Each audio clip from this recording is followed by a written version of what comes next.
कशी अनवाणी का चालतीस? बघा ना, आपण किती छान जागेवर आलोय, अगदी निसर्गाच्या कुशीत. आणि असं गवतावर चाललं ना, म्हणजे मऊ मऊ गवतावर चाललं की आपल्या मनाला शांतता मिळते, आपल्याला झोप लागते. तुम्ही पण एकदा अनवाणी चालून बघा ना. मी? हो, प्लीज.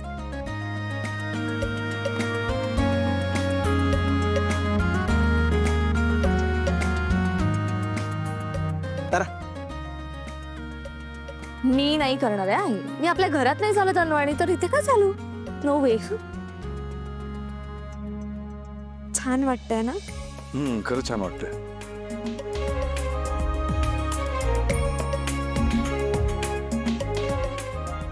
मस्त वारा सुटलाय ना.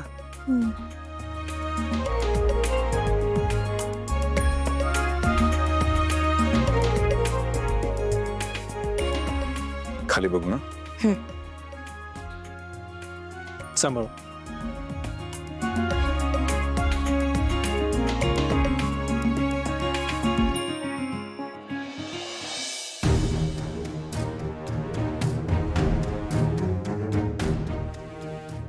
पकड तुम्ही.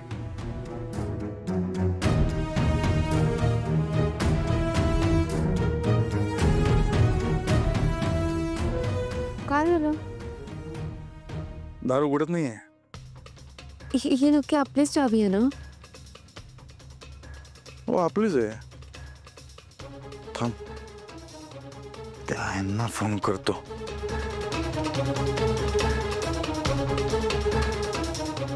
हॅलो, कदम बोलताय ना? हो सर, कदमच बोलतोय. काही प्रॉब्लेम? अहो, दरवाजा उघडत नाहीये. अरे देवा, तुम्हाला सांगायचंच विसरलो. त्या लॉकचा जरा प्रॉब्लेमच आहे. तुम्ही मागची गॅलरी उघडी ठेवली आहे का? गॅलरी का उघडी ठेवणार?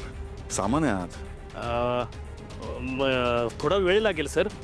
कमीत कमी 1-1.5 तास तरी लागेल. 1.5 तास? 1.5 तास आम्ही काय करायचं? नाही, आता काही पर्याय नाही आहे सर. थोडा वेळ लागेल. तोपर्यंत तुम्ही शेजारच्या रूममध्ये शिफ्ट व्हा ना. थोडा वेळ. ठीक आहे, बघतो आम्ही काय करायचं. सोहमच्या खोलीत जाऊया. चालेल? हो. सॉरी. चल.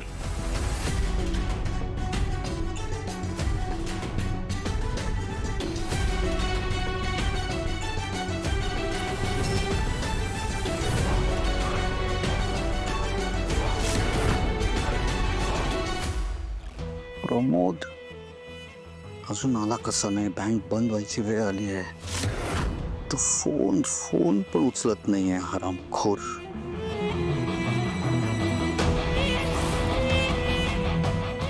प्रमोद 10 लाख रुपये घेऊन पळून गेला. राजकुमार,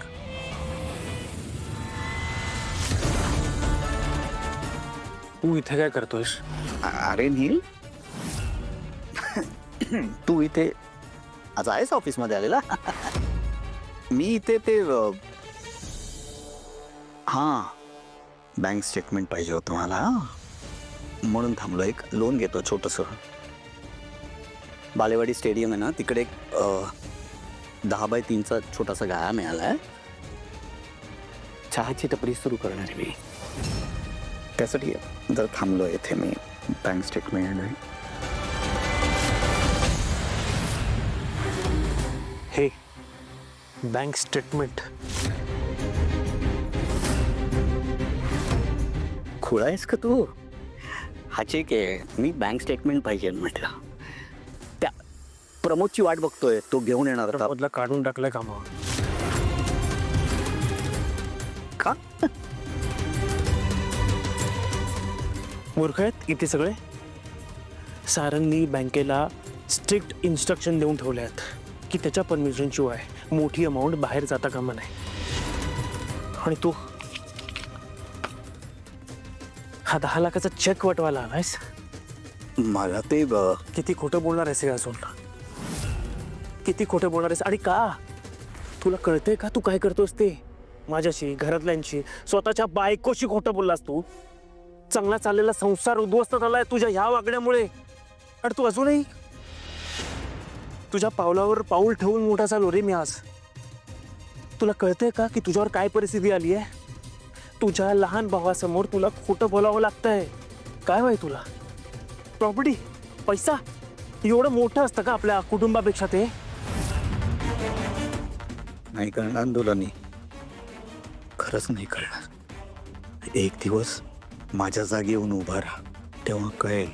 ज्या घरासाठी रक्त आटवलं ना, त्याच घरामध्ये नोकरासारखं वावरावं लागतंय मला. जाऊ दे ना, लहान आहेस तू. ऐक, अरे लहान आहे म्हणून गप्प बसतोय मी, नाही तर तुझ्या जागी दुसरं कोण असतं ना मारून टाकलं असतं मी त्याला.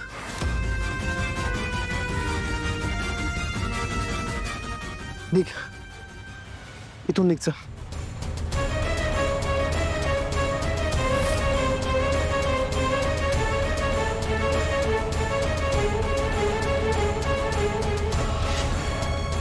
निघ निघ.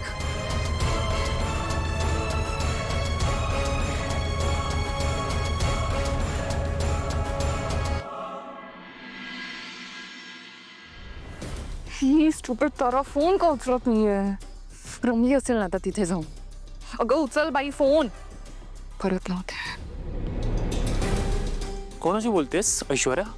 अरे ताराला फोन करते. तिला सांगितलेलं पोचल्यावर फोन कर, पण पोचल्याचा कॉल केला नाहीये तिने, म्हणून कॉल करते. मला वाटलं राजकुमार दादाशी बोलतेस की.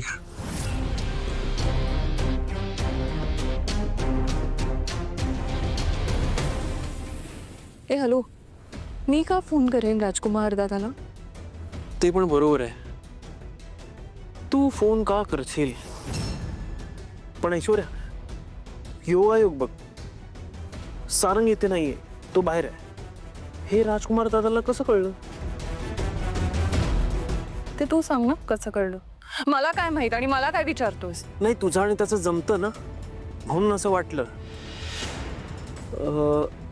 तू खरंच सांगितलं नाहीस ना त्याला?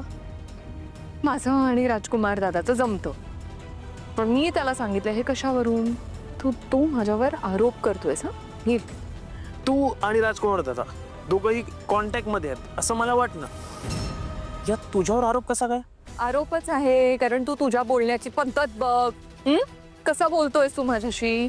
आणि काय म्हणालास की राजकुमार दादाला कसं कळलं की सारंग इथे नाही येते? हे मी सांगितलं हे कशावरून? 10 लाख रुपये काढण्याचा प्रयत्न केला त्याने बँकेतून, सारंगच्या खोट्या सह्या करून. व्हॉट?